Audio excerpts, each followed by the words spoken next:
Morning లేచి ఇంటి పని, వంట పని, టిఫిను, పిల్లల్ని రెడీ చేయడం, బాక్సులు రెడీ చేసి పంపించేసరికి బాగా అలిసిపోయాను. ఈరోజు కొంచెం హెడేక్ ఫీలింగ్ కూడా వచ్చింది. మంచి కాఫీ తాగాలని అయితే అనిపించింది.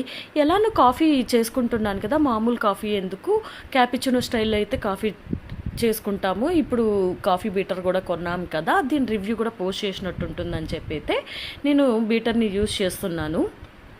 ఈ బీటర్ విషయానికి వస్తే నేను ఎక్కడ కొన్నాను ఏంటి అనేది అయితే నా లాంగ్ వీడియో చూసిన వాళ్ళకైతే తెలుస్తుంది. ఇన్ కేస్ మీరు చూడకపోతే నా లాంగ్ వీడియో ట్యాగ్ చేస్తాను పైన, అది క్లిక్ చేసి అయితే చూసేసేయండి. అది ఎంత కాస్ట్ పడింది, దాంతోపాటు నేను ఇంకేం కిచెన్ ఐటమ్స్ కొన్నానో కూడా అక్కడ చూసేసేయండి. ఫైనల్గా బీటర్ విషయానికి వస్తే మాత్రం నిజంగా as it is cappuccino style coffee తాగినట్టే అనిపించింది. ఇప్పుడైతే నేను కొంచెం రిలాక్స్ అయ్యాను. ఇంతకీ మీరు అలిసిపోయినప్పుడు దేనికి ప్రిఫరెన్స్ ఇస్తారు, ఏం చేస్తారు అనేది అయితే నా కామెంట్ సెక్షన్లో మెన్షన్ చేయండి.